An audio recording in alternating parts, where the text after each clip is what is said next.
কবিতাৰ শিৰোনাম উজলা দিয়া মেখেলা চাদৰযোৰ।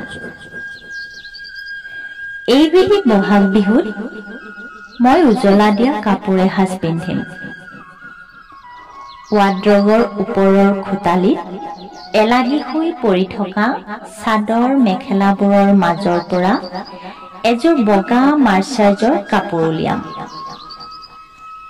বিউটি পাৰ্লাৰলৈ গৈ ষ্টেপ কাট দি চুটিকৈ কটা মোৰ চুলিকোছাত এটা ডাঙৰ খোপা বনাবলৈ দোকানৰ পৰা আৰ্টিফিচিয়েল খোপা এটা কিনি আনিছো।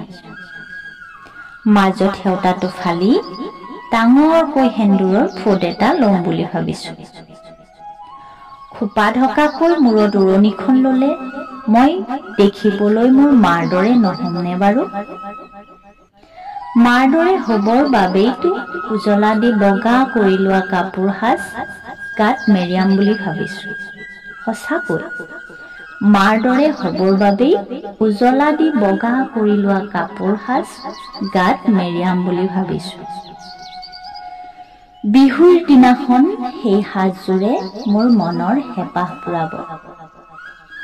এইবেলিও দেউতাই চাগে গা পা ধুই চোতালত চকীখন পাৰি লৈ বহিব। মই জানো আন দিনাতকৈ তেওঁ গা ধুওঁতে অলপ বেছি সময়ে লগাব। হাত ভৰিৰ নখবোৰ ৰুকি ৰুকি চাফা কৰিব। কাৰণ জী জোঁৱাই, পবোৱাৰী, নাতি পুতিহঁতে সেৱা লওঁতে অপৰিষ্কাৰ ভৰি দুখন আগবঢ়াই দিবলৈ লাজ নালাগিব জানো?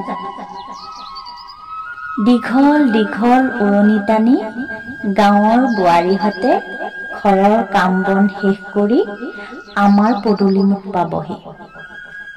আবেগতে দেউতাই মাক মাতিব, "ও শুনছা, চিয়াহাত আইছি।"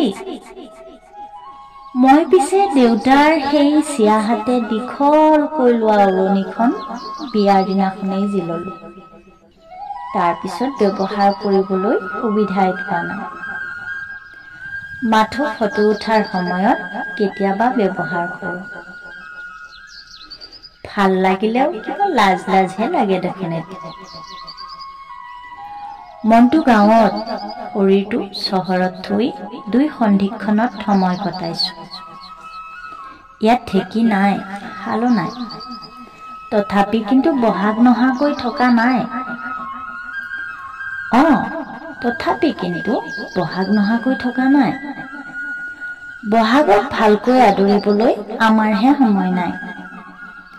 মোৰ গাঁৱৰ ঘৰখন চহৰতে পাতিম বুলি লৈ অহা ঢেঁকীটো, তাঁতশালখন, ৱাৰ্ড্ৰবৰ এচুকত পৰি থকা বোৱা মেখেলা চাদৰবোৰৰ দৰে কৰবাত উঠাই থোৱা আছে। শাহু শহুৰক দিবলৈ বিহুৱান বজাৰৰ পৰাই কিনি আনিছো। তথাপি পিঠা ভৰাই সজাই লোৱা থালিখন মই হলে এইবাৰ যোৱাবাৰৰ দৰে অৰ্ডাৰ দি নানো বুলি ভাবিছো। আৰু মনৰ হেঁপাহ পূৰাবলৈ নিজ হাতে বোৱা মাৰ্চাইজ কাপোৰযোৰত উজলা দি বিহুৰ দিনা পিন্ধিম বুলি ভাবিছো। ধন্যবাদ।